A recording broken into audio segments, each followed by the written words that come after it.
Backyard Builder here. We're starting a new project. We're renovating our old storage room. We're going to turn it into a hobby room slash mold making slash train playing room and everything else we can think of fitting in here. Maybe even a little bit of storage. Basically what we're up to right now, we're just doing an insulated floor, and I'm just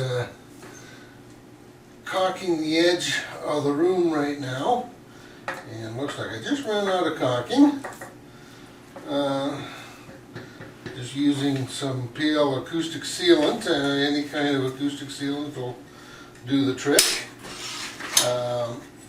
What we're doing, we're just we've already fixed our crack along the edge here, so we don't leak water anymore, and now the acoustic sealant is just one more barrier to prevent any water leaks in the future, and also help control moisture that might come up through the crack.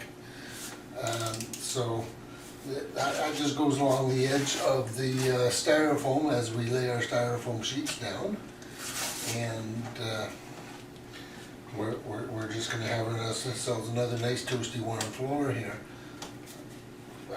The plan here is to lay down sheets of 1-inch styrofoam, and then we're going to put 3/4 inch tongue groove plywood on top, and we're going to pin it to the floor right into the concrete using Zamic pins.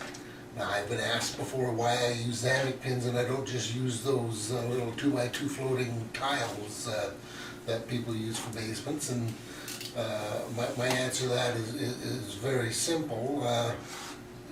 This just creates a much more firmer floor. With floating tiles, they're just that, they're floating, and they do tend to move a bit, so you can't do things like, if you wanted to put tile down, you couldn't.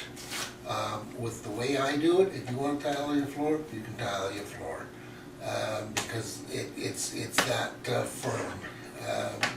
Once the Zamic pins are in, it holds directly into the concrete, and that surface is as firm as if you were on the concrete, and you've got a nice insulated barrier which keeps you toasty warm. So it's a really neat way to do things. Works quite well. A little more time consuming, a little bit more work, but then the better jobs usually are. So anyways, I gotta get another tube of sealant here, and let's get this job underway.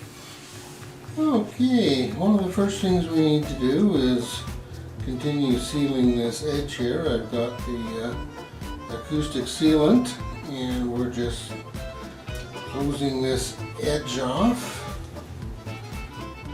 and that'll just take care of any vapor problems that we have under the floor.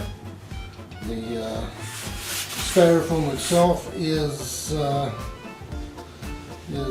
impermeable, so because it's a closed cell foam. That's why I use it. It's also quite a dense foam, so.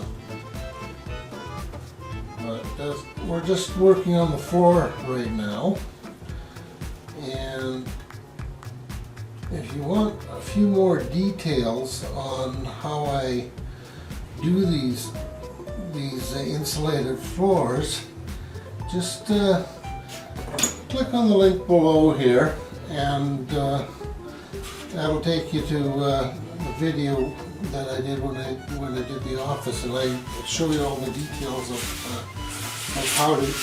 how to do the insulated floor right from step one.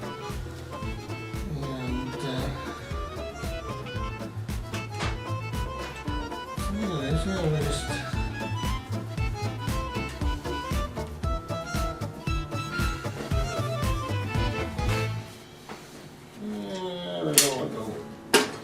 okay, yucky stuff.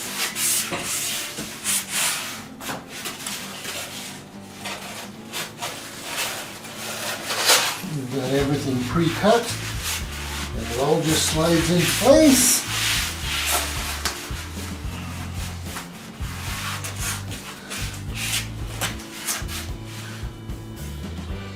Get out the tape.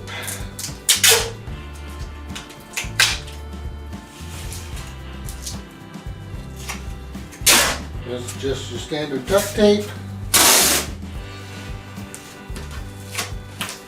This seals over the joint.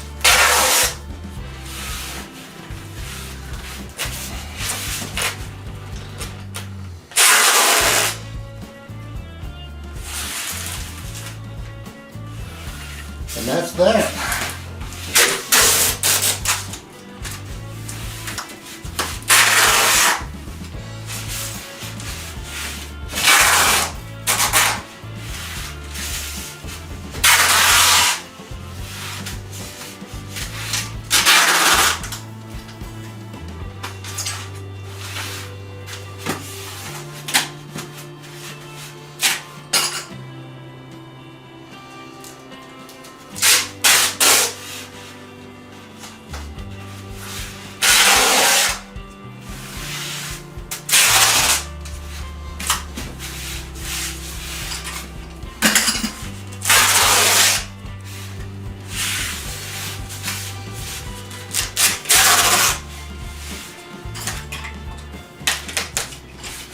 Okay, now that we've got our styrofoam down, the first thing we have to do is lay a sheet of plywood into the corner. And you just make sure you've got that nice and square and all lined up with everything. And interestingly enough, this point will show you exactly how unsquare your walls probably are. So just figure out where square is and get it into the corner. And then you need to take measuring tape, and you need to measure the distance between the end of the board and the last wall. And in this case we're 63.5 inches, and I've got my second board all ready for cutting now. And I've even taken the liberty of getting it all marked off. And now that we're cut, we'll just take our 2/3 of the sheet and we'll just drop that into place. Slide it in, and it should line up nicely, and it doesn't. So we know that this sheet's square. So basically what we've got here is our wall. Yeah, our wall does actually bow in a bit at this point here. So what we have to do, we're just going to take a little bit off the tongue here so that we can push this in and have it line up right here, and we get a completely square piece. Because what we're going to be doing here, we've got the tongue and groove, so we're going to actually overlap the pieces. We'll have a full sheet come in here, and it'll lock these two sheets together. So, but it does look like we have to do a little bit of adjustment to this. So we'll see here. I don't think that's moved at all. Okay, one thing that I always do is I always cut these things just a wee bit loose, and then that way you've actually got room to wiggle it around a bit. And by pulling this back away from the wall just a touch, I'm actually able to get this edge to line up nicely. And this is okay that it's away from the wall, because that's all going to be hidden by framing anyway when I put the wall up. So that's perfectly fine that is not completely flush to the wall. So that'll work out just nicely for us. And we can still get the overlap that we need, and it's going to be nice and tight. Next step is to get the rest of the floor in place, and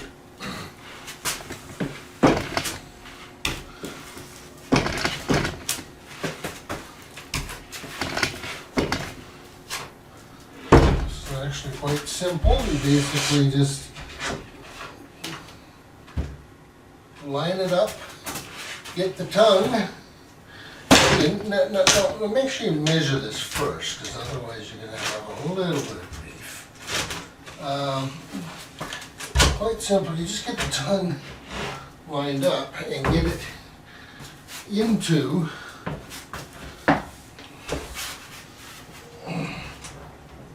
the groove, and the rest of it should just slide right into place. There we go. Get that in there. Watch the pinkies. We measured this beforehand. We should, in theory, have just enough room to get this thing in.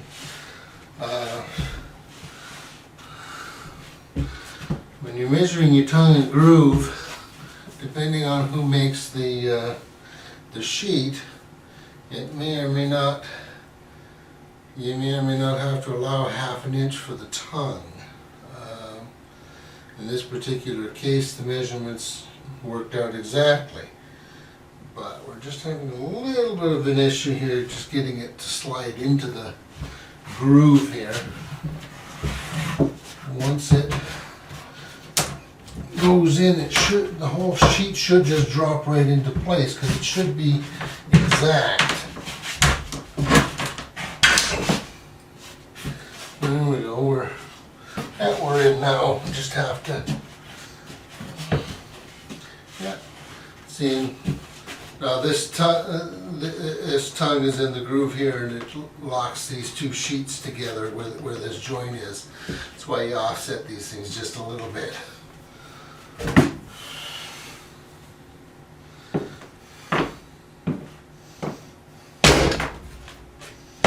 There we go.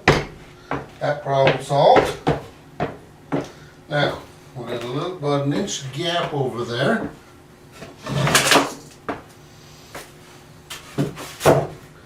Just put a block so you don't bash the end of your board. You don't want to be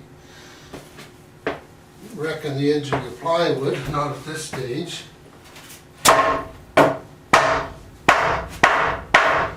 You should be able to pound that over. But if not, we may have to get a sledgehammer. But we'll get it. Well, like my grandfather used to say, if it doesn't work, get a bigger hammer.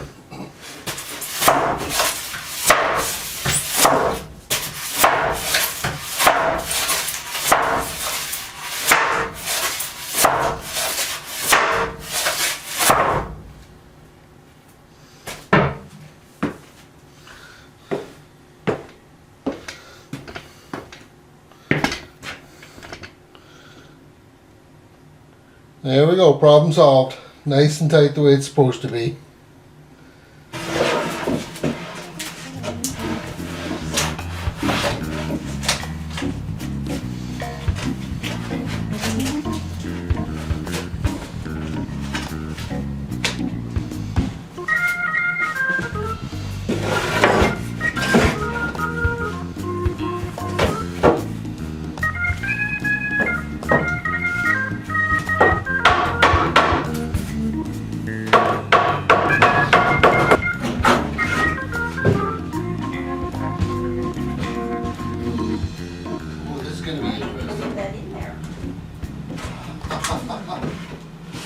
Oh, that is going to be interesting.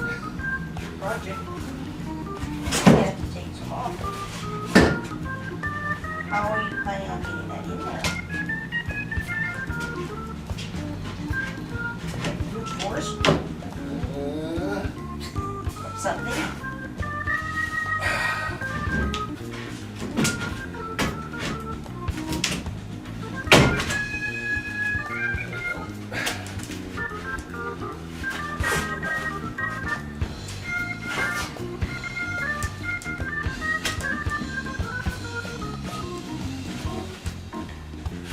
Tight, isn't it? It is tight, yeah.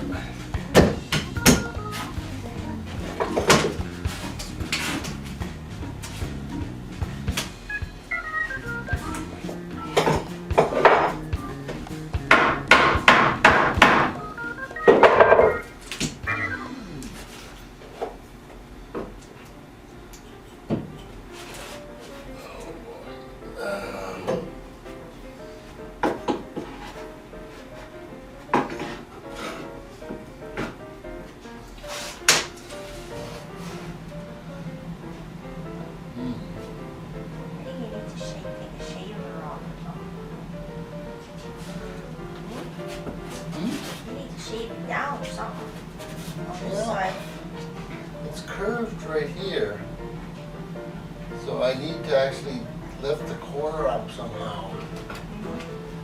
I can lift this corner up, and it'll go into the groove. Oh, so you got a bit of a bow in the floor A here? little bit. Why does that not surprise you? Something can't be made square in the house, right? I can get, there we go. Oh, There we go. Actually, Okay. that's all it needed. Just that little up there. no. Get in there.